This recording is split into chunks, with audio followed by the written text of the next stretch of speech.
Unaware the wife he was cheating on secretly owned the house. Husband brought his pregnant lover home.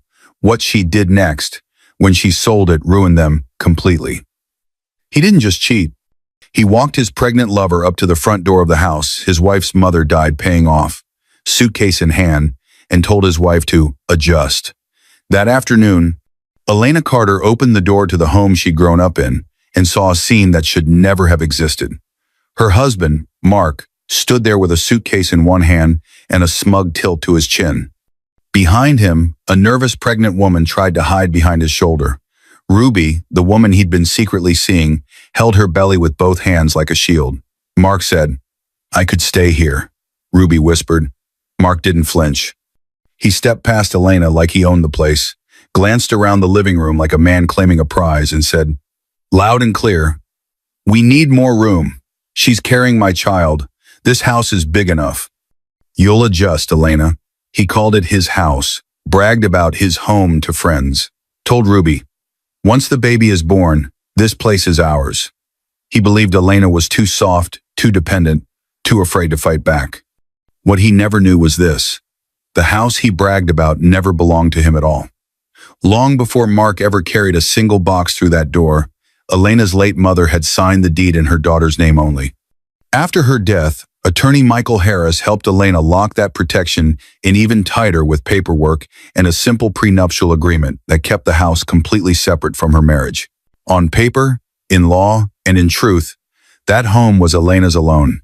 So while Mark laughed in the living room with his mistress, Elena was quietly signing something else, documents that would pull the floor out from under both of them. One morning, a moving truck arrived. A real estate agent smiled.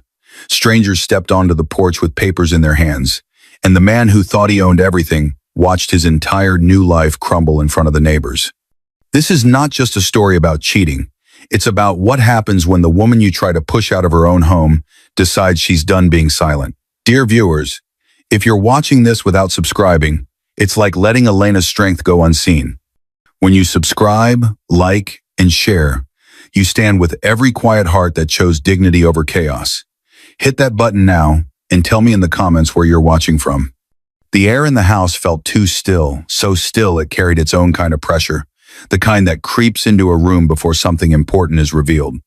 Elena Carter, a 32-year-old woman with calm eyes and a gentle posture, stood alone in the living room, pulling out a cedar box she rarely opened. Her movements were quiet, but the intensity in her expression said everything. Something inside this box mattered more than anything she owned. She placed the box on the table, exhaled slowly, and lifted the lid. Inside were documents she had protected for years, papers tied to the life she built long before she met Mark. The deed, the will, letters in the tight, slanted handwriting of the woman she had loved most in the world, her mother. Elena wasn't wealthy, but she carried a legacy. Her mother, a strong woman who worked 2 jobs and saved every spare dollar, had bought this house when Elena was still in school and finished paying it off only shortly before she died. When her mother died suddenly of a heart condition 8 years ago, after years of overwork, the grief carved a permanent ache inside Elena. But it also left her with something her mother believed would protect her: ownership, independence, a place no one could easily take from her. Attorney Michael Harris had sat with her in this very room after the funeral, calm, patient, explaining each document. "This house is in your name, Elena," he had said gently. "Your mother made sure of that." Later, when Elena told him she was engaged to Mark, Harris had suggested one more safeguard: a simple, clear agreement that the house would always remain her separate property, no matter what happened in the marriage.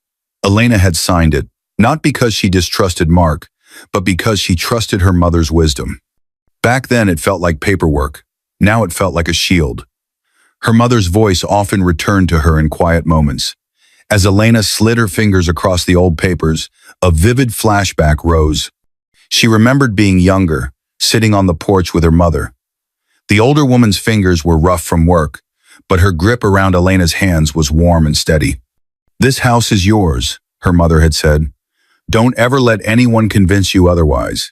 It's not just walls and floors. It's your safety, your future, proof that you can stand on your own 2 feet." Those words had anchored Elena through heartbreak, long workdays, and nights when she doubted herself.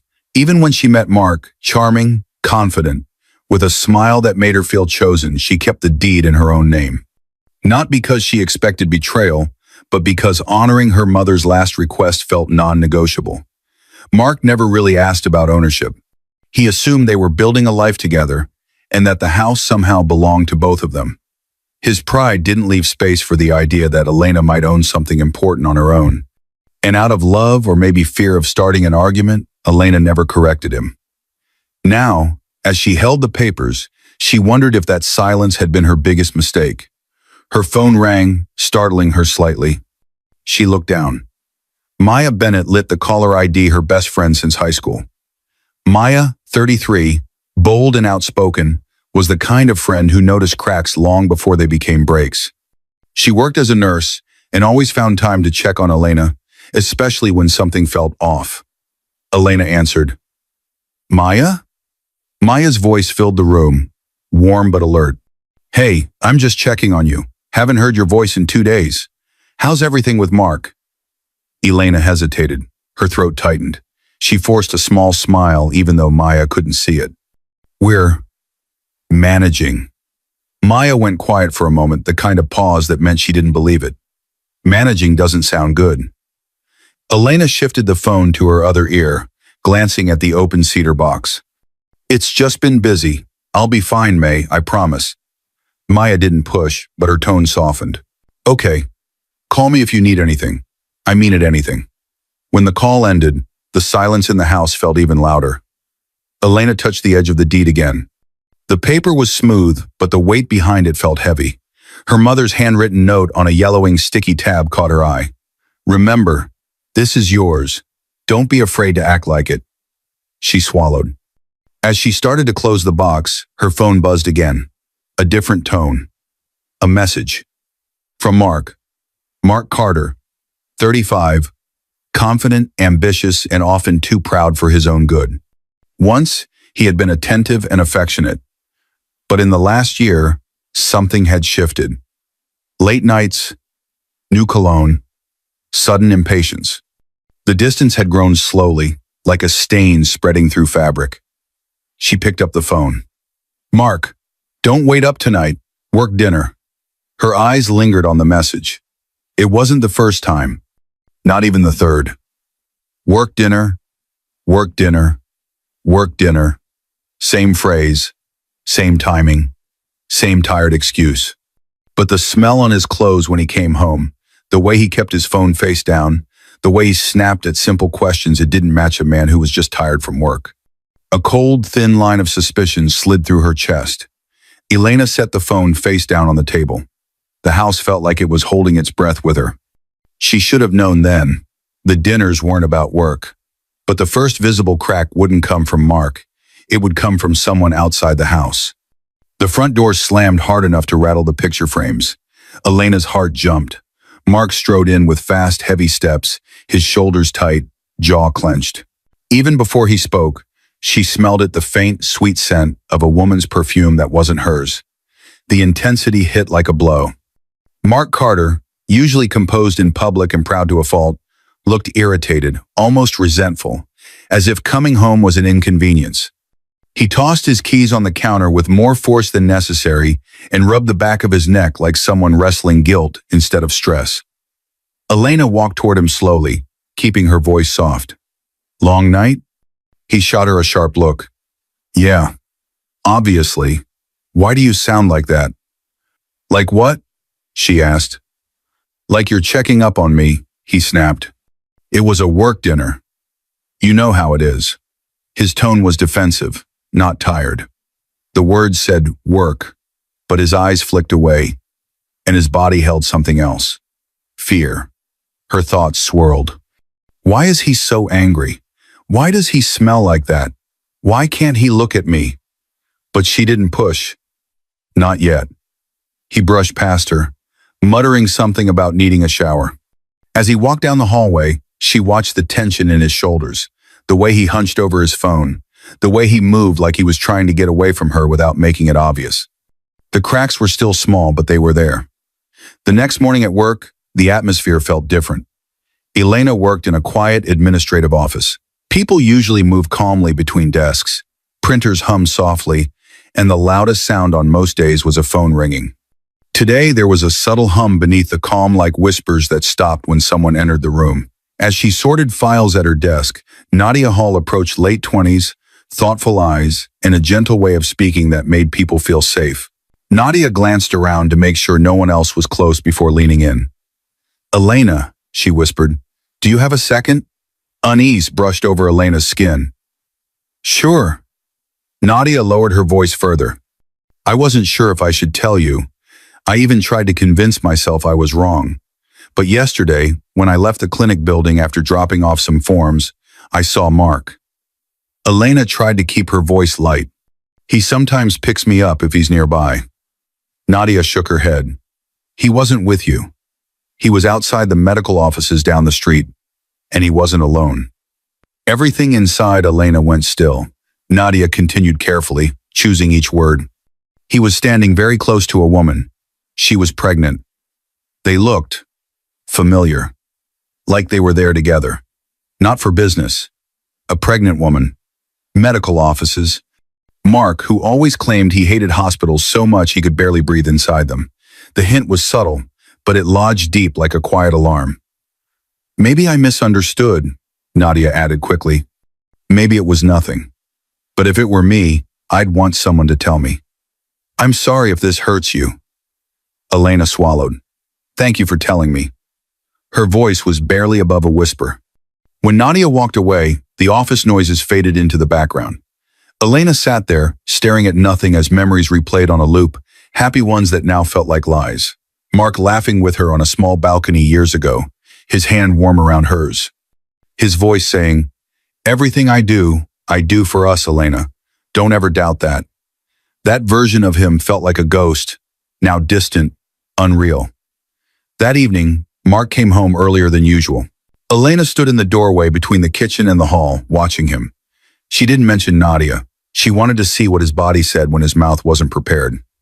He tossed his jacket on a chair, sighed loudly and said, "What now?" As if she had already started an argument. "I didn't ask anything," she replied quietly.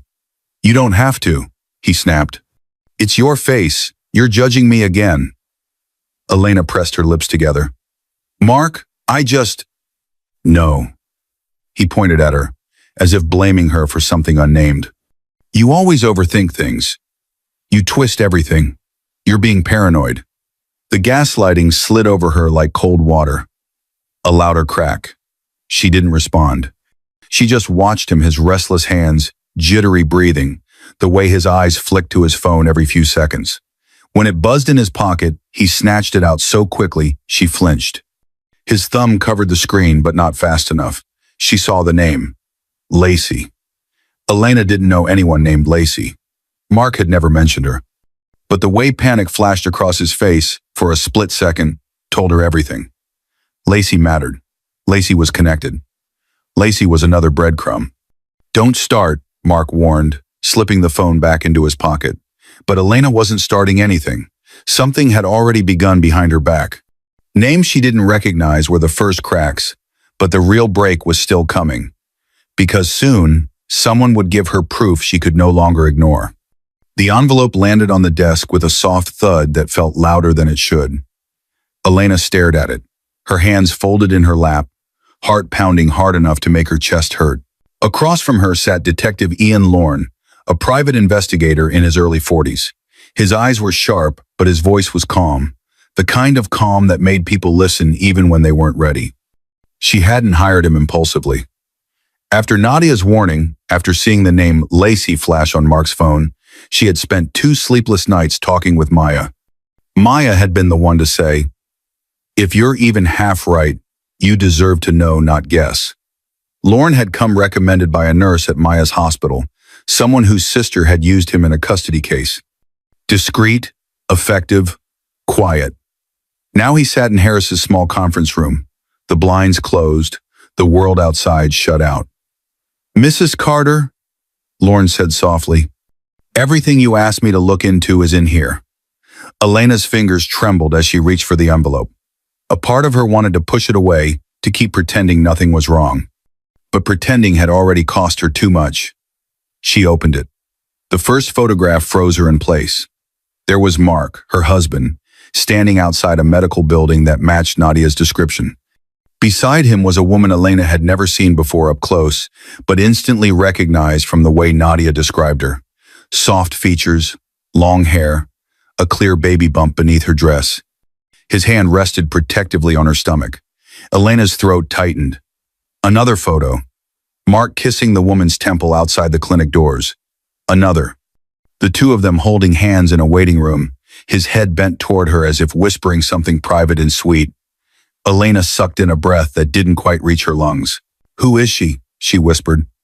"Her name is Ruby Thompson," Lorne replied. 33. Receptionist at a dental office on Oak Street. She's well into her pregnancy.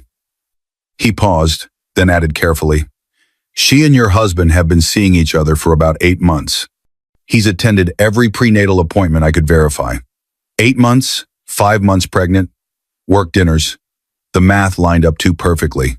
A memory slammed into her Mark years ago, saying after visiting his father in the hospital, "You know I hate hospitals, Elena. I can barely breathe in those places."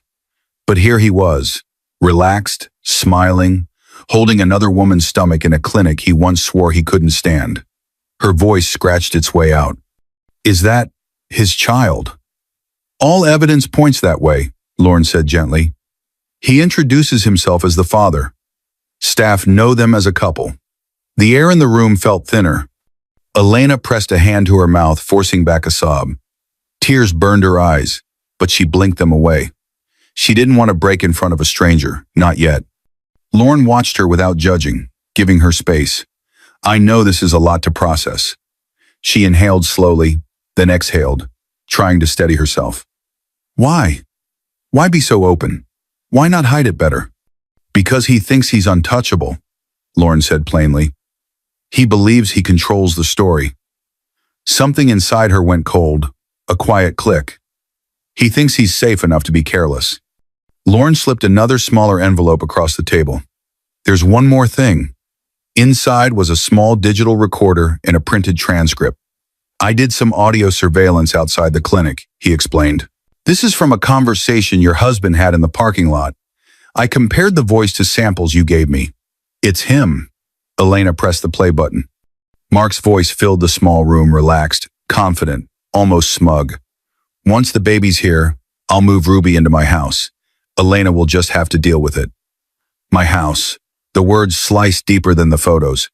He wasn't just betraying her as a wife. He was planning to erase her inside the one place that was supposed to be her safe ground, her mother's house, protected by years of work and careful legal planning. The betrayal wasn't just emotional now. It was direct, personal, territorial. Her expression slowly shifted. The raw hurt in her eyes didn't disappear, but something else started to form behind it. Clarity. Ian Lorne watched her carefully. "Do you want me to keep digging? Timelines, more photos, statements. I can build a full case." Elena stared at the evidence spread in front of her. Her old life on one side, the secret life Mark had built on the other. Finally, she shook her head. "No, I know enough." Her voice was quiet, but there was a new firmness under it. Lorne gathered his things, slid a business card toward her, and stood. "If you need anything more, at any point, call me." When he left, Elena sat alone for a long minute. She looked at the photos one more time, then at the recorder, then at the door that led back into Harris's main office. He didn't just betray her. He tried to erase her. And soon, someone would remind her of something he had never bothered to learn, just how much power she really held. The knock on the door was too loud for a quiet weekday afternoon. Elena's heart skipped. The rhythm of it, insistent, confident, felt nothing like a delivery driver or a neighbor. She wiped her hands on a dish towel and walked toward the front door, each step heavier than the last. She had seen the photos, heard the recording, spoken to Maya and to Harris. She knew something was coming. She just didn't know it would come this fast. When she opened the door, the world seemed to tilt. Mark stood there, not in his usual work suit, not with his laptop bag. Instead, he carried a large suitcase in his right hand and a smaller overnight bag slung over his shoulder. And beside him, half hidden behind his arm, was Ruby, the woman from the photos, the woman from the clinic, the woman carrying his child. Ruby Thompson, 33, looked smaller in person than she had in the pictures. She wore comfortable maternity clothes and clutched her belly protectively, as if the baby could feel the tension in the air. Her eyes darted between Mark and Elena, looking for safety. She tried to smile, but it wobbled. "Hi," Ruby whispered. Mark said, "I could stay here, just until we figure things out." The words punched the air out of Elena's lungs. Mark shifted his grip on the suitcase and stepped forward as if he were just making a practical announcement, not detonating a bomb in the middle of her life. "We need more room," he said calmly. "She's carrying my child. This house is big enough for all of us. You'll adjust. No apology, no explanation, no shame." Humiliation flooded the doorway, thick and suffocating. Elena could feel the blood pounding in her ears. She already knew about Ruby, about the baby, about the appointments. What crushed her now wasn't the new information. It was the way Mark looked completely sure that he could do this and get away with it. He expected tears. He expected pleading. He expected silence. He did not expect knowledge. Because Mark had no idea she had already started to question everything. No idea she was only a phone call away from sitting in Harris's office again, going over the house documents. No idea she was about to hear, in clear legal language, that this house was hers alone, protected by her mother's will and the agreement she'd signed before their wedding.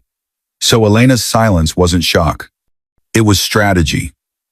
Mark misread it completely. He brushed past her without waiting for permission, dragging the suitcase inside like a flag he was planting. "Ruby needs rest," he said over his shoulder. "Be respectful. This is hard for her too."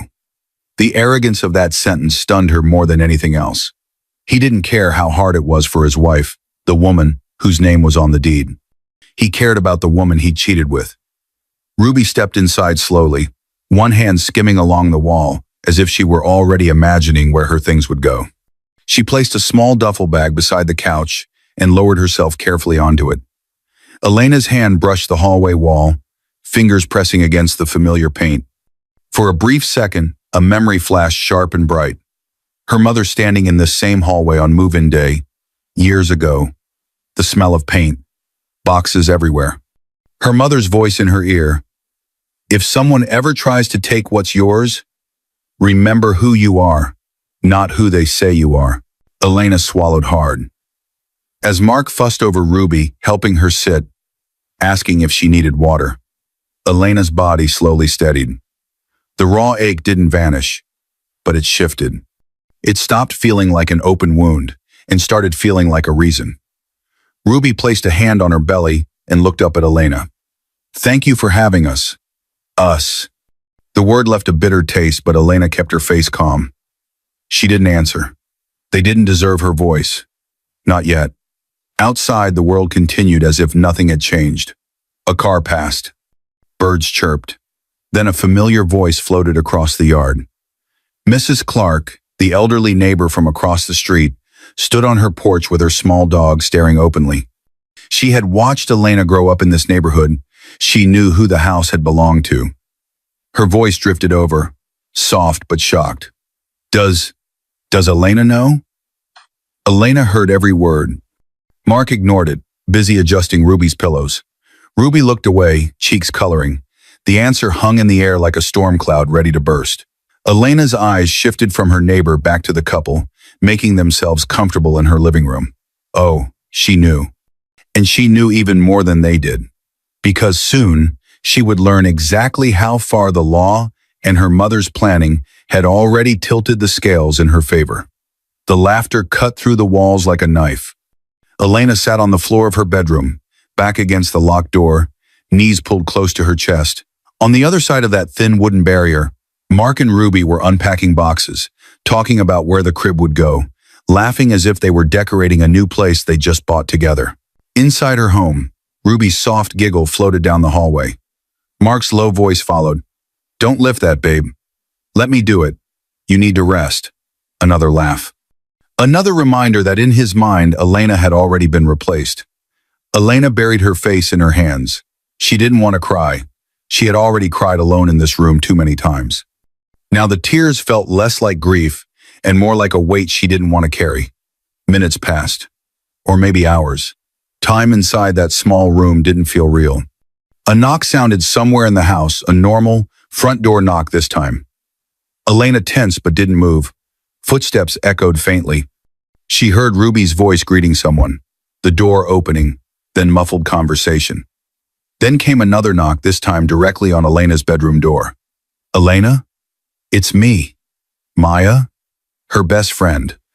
The one person who saw past her fake smiles. Elena hesitated, then forced herself to stand. She unlocked the door and opened it. Maya Bennett stood there with her purse strap clenched in one fist and worry written all over her face. The noise from the living room, Mark's voice, Ruby's small laugh drifted down the hall. Maya's expression shifted from worry to anger in a heartbeat. Oh, Lena. She stepped inside and shut the door behind her. What is he doing? Maya demanded in a low, furious whisper. Why is she here? Why is he acting like this in your house? Elena's voice came out small. Because he thinks he can. Mark laughed at something in the distance. Ruby's answering giggle rang out. Maya's jaw clenched. You can't let them do this. This place is yours. Your mother. I'm not fighting for someone who chose to throw me away. Elena cut in, voice cracking. I'm not begging him to pick me. Maya's shoulders softened. She sat down on the floor beside Elena and took her hand. She didn't offer cliches or tell her to calm down. She just sat there, present, absorbing some of the weight. Silence settled between them, not empty, but full of shared hurt. After a moment, Maya squeezed her hand.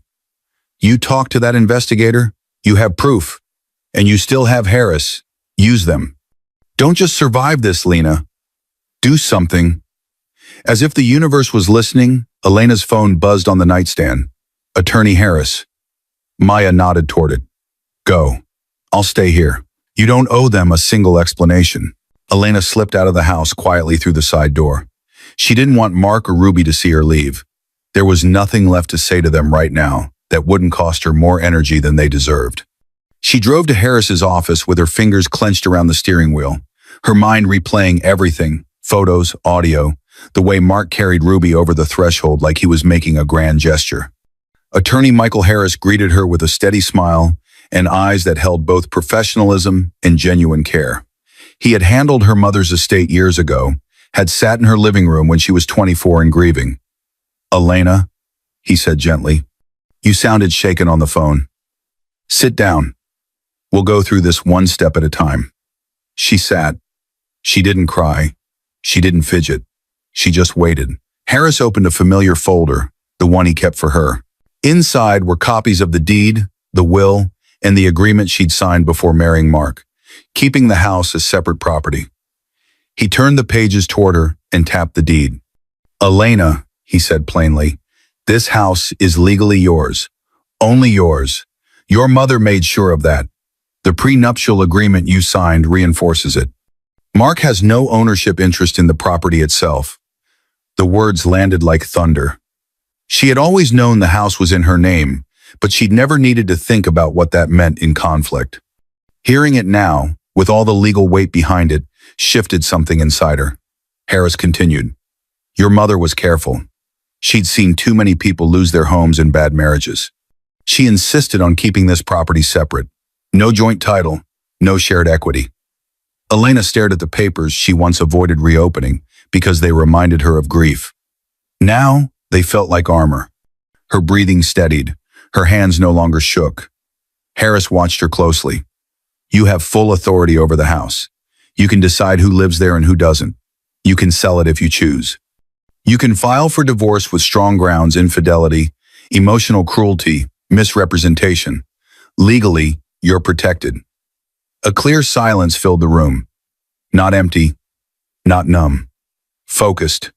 Harris lowered his voice. Elena, are you ready to move forward with the sale and the divorce?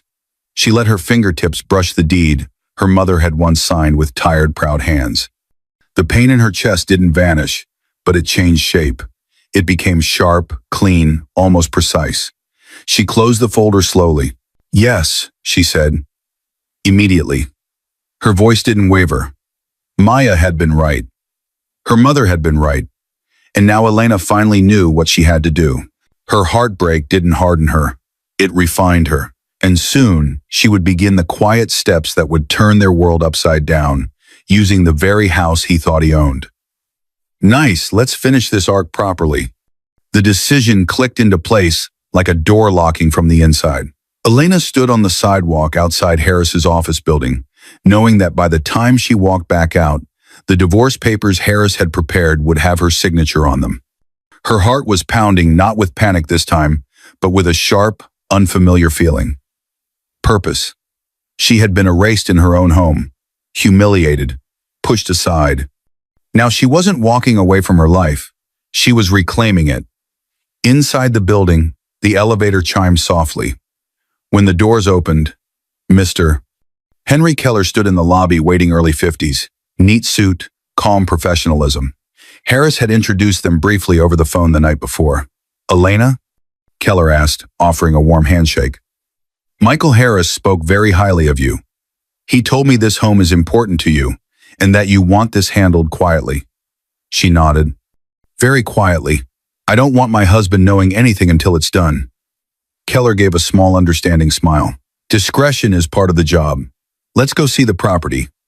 They arrived at the house 20 minutes later. Mark's car was parked in the driveway. Elena's stomach tightened. Keller noticed but didn't press. "We don't have to walk every room if that's difficult," he said gently. "I just need enough to evaluate condition and value." Elena led him through the side door, the one near the kitchen, hoping to avoid anyone in the living room. It was a quiet weekday. Mark had mentioned something about errands that morning before disappearing with Ruby for a checkup. Keller walked through the rooms with an experienced eye, checking the floors, windows, layout, and yard. Elena stayed near doorways, keeping her breathing steady. From down the hall, faint traces of Ruby's perfume lingered, even in empty rooms.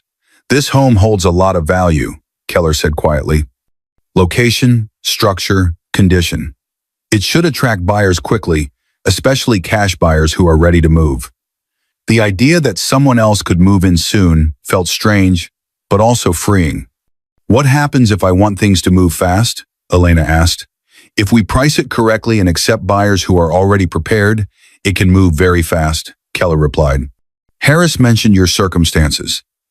We'll prioritize that." Back at the dining table, Keller laid out the listing documents.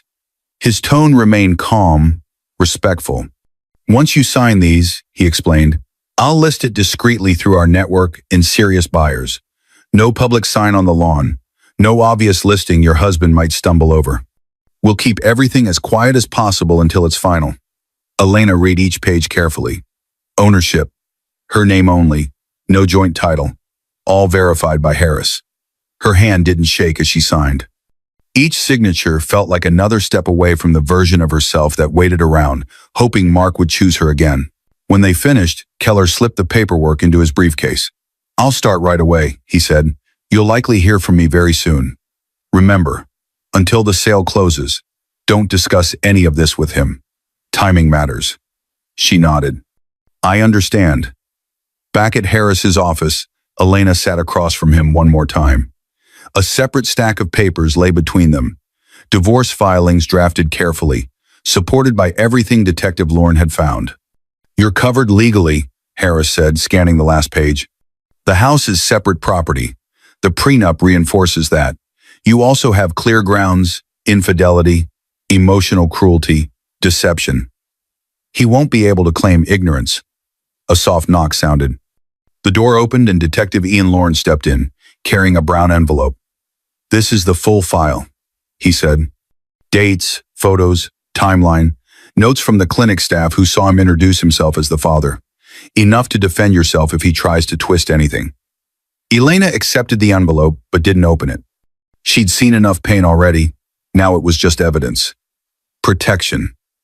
"Thank you," she said quietly. Lorne gave her a small nod of respect. "Call me if he tries anything reckless, or if you need a witness." When he left, Harris slid the divorce papers toward her. Elena, he said gently, this is your first official step away from him. Once we file, the process starts. It may take some time, but we'll control the pace. She took the pen. This time, when she signed her name beside Mark's, she felt no tremor, only clarity. That evening, when she got home, she went straight to her bedroom and pulled out the cedar box, her mother's box from years ago. She opened it carefully and placed new items inside. The divorce filings, the listing agreement, copies of the deed and prenup, Lorne's evidence, her past and future, all in one place. You were right, Mom, she whispered. No one will take what's mine. Her hands were steady now. From the living room, she heard Mark's voice booming on the phone. Once the baby's born, he bragged, this place is ours. Ruby deserves a real home. Elena will just have to get over it. Ruby chuckled softly in the background, painting her nails on Elena's couch like she belonged there. Elena stepped into the hallway, watching them for a brief moment. Mark gestured grandly around the room, talking about our house to whoever was listening on the other end. Her phone buzzed, a message from Keller. We already have serious interest from a cash buyer. They're prepared to move quickly. Elena looked at Mark, then at Ruby, her face calm and unreadable. They were decorating a home that no longer belonged to them. And soon, someone new would step through that front door and change everything. The music shook the house like it was trying to push her out. It was loud, upbeat, completely different from the quiet background sounds Elena usually preferred. Bass thumped through the walls. Voices rose over it. Glasses clinked. Elena stood at the top of the hallway stairs, half hidden in shadow, watching a scene that felt like a bad dream. Her living room, her mother's living room, was crowded with people she barely knew. Mark's co-workers, a few of Ruby's friends. Laughter filled the air as if they were celebrating something wonderful. And there, in the center of it all, stood Mark. Mark Carter, her husband, raising a glass in the air, face flushed with pride. Ruby sat beside him on the couch, pregnant belly noticeable under her dress, cheeks lit with a shy glow. Tom Willis, late 30s, one of Mark's co-workers who always followed whoever looked like the strongest in the room, clinked his glass and shouted, "To Mark and his future. New beginnings, man." Everyone cheered. Everyone except Elena. She stayed in the shadows, fingers gripping the stair rail so hard her knuckles turned white. Mark grinned wider, enjoying the attention. "My family is expanding," he announced smugly. The words cut deep. He didn't even glance toward the stairs. Not once. Not even accidentally. Instead, he slipped an arm around Ruby's shoulders and gently helped her stand beside him. Ruby fumbled in her purse and pulled out a small envelope. We, wanted to show you something," she said softly, holding up a black and white ultrasound photo. The guests leaned in, smiling, murmuring congratulations. But it was the woman standing next to Ruby that made Elena's breath catch. Lacey Grant, late 20s, stylish, with sharp eyes and a knowing smirk. The same name that had flashed on Mark's phone weeks earlier. Ruby's closest friend.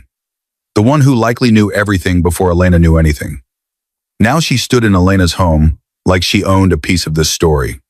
Lacey glanced up and spotted Elena at the top of the stairs. Their eyes met. Lacey's smirk widened, just slightly. A silent message. "You lost." Elena's stomach nodded, but her face didn't change. The hurt inside her had burned so hot for so long, it had cooled into something harder. She remembered a younger Mark, years ago, in their first small apartment. He had pulled her close, kissed her forehead, and said, "You're my whole world, Elena. I can't imagine life without you." Those words once felt like a promise. Now they sounded like a line he'd given to someone else too. The music kept playing. Ruby laughed as she passed around the ultrasound pictures. Tom slapped Mark on the back. "Man, look at you," Tom said. "Big house, baby on the way. You're winning." Winning. Elena's jaw tightened. In the corner, Lacey leaned close to Ruby, whispering something that made both Ruby and Mark chuckle. Elena watched their body language, the easy closeness, the way Lacey glanced around like she enjoyed the chaos. They were comfortable, too comfortable, because they thought Elena wouldn't do anything. She felt her phone buzz in her pocket. She stepped back from the stair edge so no one below could see her. A message from Keller.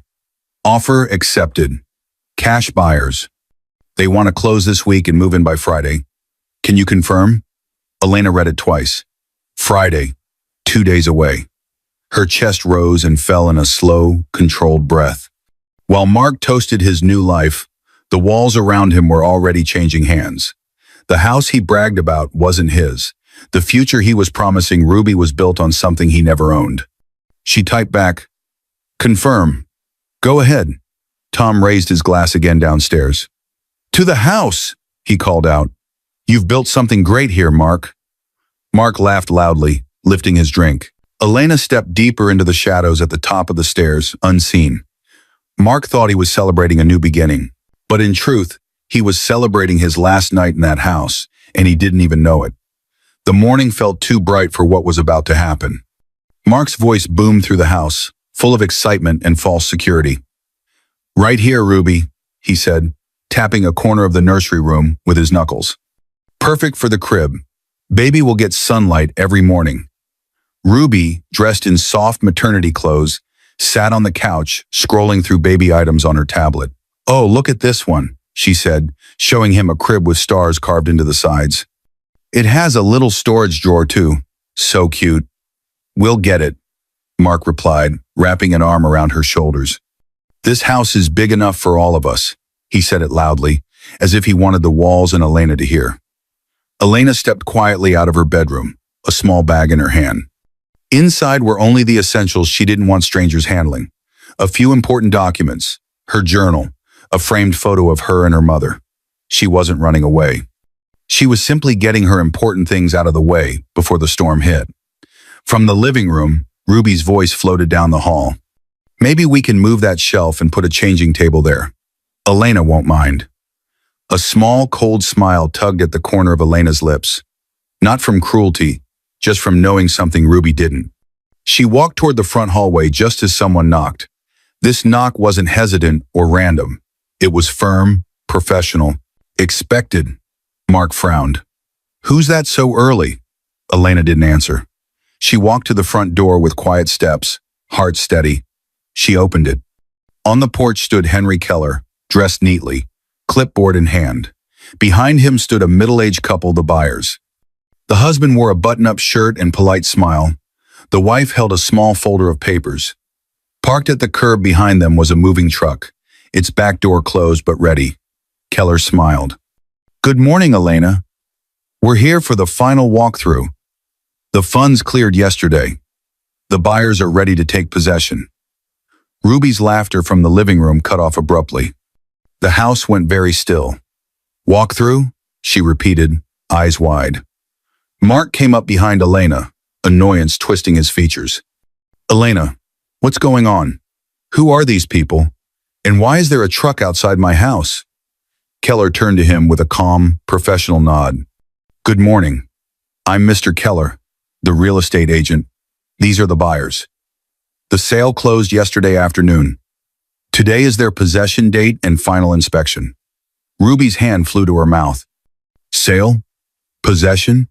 Mark barked a laugh that didn't sound real. "What sale? This is our house. Elena, tell them." Elena finally turned to look at him. Her expression was calm, almost gentle. "No, Mark," she said quietly. "It never was our house." He stared at her like she'd spoken another language. "What are you talking about?" Keller opened his clipboard. "Title search shows the property has always been in Elena's name. The deed and prenuptial agreement confirms singular ownership. She listed the home last week and accepted this couple's cash offer. The deal closed yesterday. They're the legal owners now."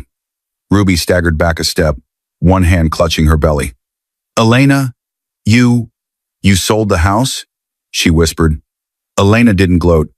She didn't smirk. She simply nodded once. "Yes." She reached into her pocket and pulled out the house keys, the same ones she'd carried since her mother first pressed them into her palm. She placed them in Keller's open hand. Mark watched, eyes wide, like he was witnessing a crime. The buyer husband cleared his throat politely. "We're excited to see it. We were told the previous occupants would be vacating today," Mark snapped. We're not previous occupants. This is my home. Keller remained calm. Legally, sir, it is not. You are listed nowhere on the title or the loan. Your wife had full authority to sell. You are, in legal terms, a guest. Her silence became the loudest justice. Mark stepped in front of the doorway, arms spread wide, blocking the buyers. His voice rose with panic. No one is coming in here. I live here. My family lives here. You can't just throw us out. Keller glanced past him toward the driveway. Standing there was a uniformed sheriff's deputy, hands folded calmly in front of him. Harris had suggested having one present when the buyers took possession, just in case Mark reacted badly. The deputy stepped closer to the porch. Sir, if this is a legal transfer of property, you need to step aside and allow the new owner's entry. If there's a dispute, it can be handled in court, but you can't block them today. Ruby's eyes filled with tears. She looked from Mark to Elena, then to the moving truck. Elena, she cried, voice shaking. Where are we supposed to go? I'm due in a few weeks. Mark said this was our home. He said. Elena's eyes softened for a moment, not with pity, but with recognition. Ruby had been lied to too. He lied to you, Elena said quietly. Just like he lied to me. The buyers shifted awkwardly, sympathy flickering across their faces, but they stayed silent. This wasn't their battle. They just wanted the home they'd paid for. Across the street, Mrs. Clark stood on her porch, her little dog at her feet, watching with wide eyes. I knew something was wrong, she whispered to herself. Mark turned back to Elena, desperation cracking his pride. Elena, you can't do this. You can't just throw me out with nothing. We have a baby coming. You have a baby coming, she corrected softly. With someone else, inside a life you tried to build on top of mine? He opened his mouth, searching for the right argument, the right trick. But this time, there wasn't one. And this was only the beginning of his downfall, because the house wasn't the only thing he was about to lose. Tension snapped the moment the buyers stepped forward. Mark lurched into the doorway again, blocking them, hands shaking now instead of steady. No, I said, you're not coming in. Elena, tell them this is a mistake. Undo it. You can undo it. The buyers exchanged a glance. The wife clutched her folder closer. The husband cleared his throat. Sir, we've already transferred the funds, he said carefully. We have the closing documents. We're not here to fight, we just want to move in. Elena stood to the side of the entryway, no longer in the center of the scene, but somehow holding all the power. Mark, she said softly, step aside. He spun toward her. You can't do this to me. I already did, she replied.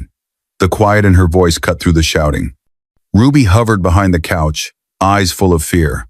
She held her belly as if shielding the baby from the chaos. Elena, please, Ruby cried. I don't have family here. I can't work like this. Mark said we would live here, he promised. Where are we supposed to go?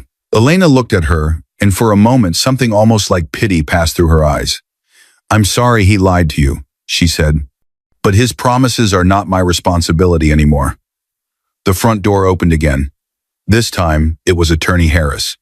He stepped inside, folder in hand, eyes already taking in the scene. Mark blocking the doorway, buyers waiting awkwardly, Keller standing off to the side, the deputy watching calmly. Good morning, Harris said evenly. I thought it might be wise for me to be present. Mark's head snapped toward him. This is your fault. You helped her do this. Harris didn't flinch. I advised my client within the bounds of the law. Mr. Carter, you were never on the deed. The prenuptial agreement explicitly kept this property separate. Elena had every right to sell. Ruby's voice trembled. But we live here. You were guests, Harris said, not unkindly, but firmly. And guests can be asked to leave by the owner, or now, by the new owners. Mark's face went pale. He looked out past the porch and saw the cluster of neighbors that had gathered. Word had spread quickly. Mrs. Clark watched with a sorrowful shake of her head. A few houses down, Tom Willis stood with his arms crossed, confused and stunned. He bragged about this place at work, Tom muttered to someone beside him. Said it was all his. I guess not. On the opposite side of the sidewalk, Lacey stood near a tree, arms folded, sunglasses on. When Ruby looked toward her as if pleading for backup, Lacey looked away and slowly stepped back into the shade. No help was coming from her. Betrayal moving in every direction now. "Mr. Carter," the deputy said, stepping closer. "This doesn't have to get ugly, but if you continue blocking the doorway, I may have to intervene. You are not listed as an owner on any documents I've seen." Mark's shoulders slumped, but his voice rose in a last burst of anger. "Elena, think about this. I have nothing. You're leaving me with nothing." Elena felt something inside her settle. "All I ever wanted," she said quietly, "was honesty, respect, a life we built together." She looked around the house, the photos on the wall, the worn places in the floor where her mother used to stand when she cooked, the corner where she'd cried after the funeral. "You took that life," she continued, "and tried to build a different one on top of it with someone else. In a house you didn't pay for, in a home you didn't own." Mark dropped to his knees on the threshold, hands pressed together in a raw, desperate gesture. "Please, Elena, don't do this. We have a baby. Help us. Don't throw me out like this." Elena's eyes glistened, but no tears fell. "You threw me out long before today," she said, "when you decided I was just an obstacle to your new life." A hush fell over the yard. Even the neighbors stopped whispering. Behind her, Keller cleared his throat gently. "Elena, the buyers would like to complete their walkthrough today. They're on a tight schedule." She nodded without looking away from Mark. "You should go pack what's yours," she said to him. "Quickly." The deputy stepped forward and placed a hand lightly on Mark's shoulder. "You need to move, sir." Slowly, as if pulled up by invisible strings, Mark stood. His legs looked unsteady. He stepped back from the doorway. The buyers walked inside, looking around carefully, not gloating, not smiling, just examining the rooms they'd bought. It was no longer a home for Elena. It was a transaction. Ruby sobbed quietly as she grabbed her bag. "Where will we go?" she whispered to Mark. He didn't have an answer. They shuffled back and forth from the house to the driveway, carrying suitcases and plastic bags instead of neatly packed boxes. Ruby wiped at her face with the back of her hand while trying not to jostle her belly. Every trip across the yard felt heavier than the last. Neighbors watched, some with pity, some with silent judgment. The story had written itself in their eyes. The man who bragged. The woman he betrayed. The house he never really owned. By the time Mark carried out the last bag, his pride looked as beaten as his posture. He paused at the edge of the sidewalk and turned back to Elena one more time. "This isn't over," he said, voice hoarse. "You'll regret this. You can't just erase me." Elena stood just inside the doorway, Harris near her shoulder, the buyers in the background talking quietly with Keller. "In the end," she replied softly, "I just stopped letting you erase me." Mark stared at her for a few seconds, but there was nothing left to say. He turned away. He and Ruby walked down the street, not even getting into a car yet, just moving forward because standing still in front of all those watching eyes was worse. In the end, the house didn't ruin him. His own choices did. And now, with the house gone and the lies exposed, one final step remained for Elena, closing the last door that still tied her to him. The door to the new place closed with a soft, firm click. No shouting, no heavy footsteps, no laughter that cut her in half. Just quiet. Elena stood in the middle of her small new apartment, heart beating fast from the move and from something else she hadn't felt in a long time. Peace. Sunlight poured through the wide window, stretching across clean wooden floors and plain white walls. There were no old photos on these walls yet, no memories burned into corners. Just empty space waiting to be filled on her terms. It had been a few months since the day at the house. The sale had gone through. The buyers had settled in. The legal process had moved forward, not overnight, but steadily, papers filed, responses received, hearings set and passed. Every step folded Mark further into her past. Elena set a single cardboard box on the small kitchen counter. She opened it and lifted out only what she had chosen to carry into this new chapter. Her mother's cedar box, a few photos, her journal, a framed letter in handwriting she knew by heart. A knock sounded on the door. She opened it to find Maya standing there, hair slightly windblown, holding 2 cups of sparkling water and a grocery bag. "You did it," Maya said, pulling her into a hug. "You really did it." Elena let herself lean into the embrace for a moment. "I didn't burn," she said softly. "I just finally stepped out of the fire." Maya grinned. "That's my girl." They moved inside. Maya looked around, nodding in approval at the bright, uncluttered space. "It suits you," she said, calm, clear, and no toxic man energy echoing in the walls. Elena laughed, a real laugh that didn't hurt. That should be the listing description. A little while later, there was another knock. This time, it was Harris, with a slim envelope in his hand. His expression was gentle. "Big moment," he said. "May I come in?" "Always," Elena replied. He stepped inside and placed the envelope on the small table. "The judge signed everything this morning. The divorce is finalized. Settlement accepted. The house proceeds are secure in your account. Legally and financially, you're free, Elena." She sat down and opened the envelope slowly. The papers inside were just words and signatures, but they represented something enormous. She signed at the last marked line, her final acknowledgement, her last link to Mark severed. The pen didn't shake. It moved smoothly, like she was signing her name under a chapter titled The End. "Thank you," she said to Harris. He nodded. "Your mother would be proud. You honored her care and your own worth." When he left, Maya moved beside her. "How do you feel?" Elena walked over to the small desk by the window. She opened the cedar box and removed her mother's old letter, the one that had survived every move, every heartbreak. She read a few lines silently, then placed the letter into a clean drawer of the desk. She wasn't hiding it away anymore. She was anchoring it in her new beginning. A soft whisper left her lips. "Mom, I finally remembered who I am." Her strength, her boundaries, her voice. She stepped to the window and looked down at the quiet street. People walked their dogs, carried groceries, talked on the phone, living ordinary lives. For the first time in a long time, she felt like one of them again, just a person with a future, not a ghost haunting an old wound. Some fires don't burn you, they free you. Elena closed her eyes and let the sunlight rest on her face. Freedom wasn't the end of her story.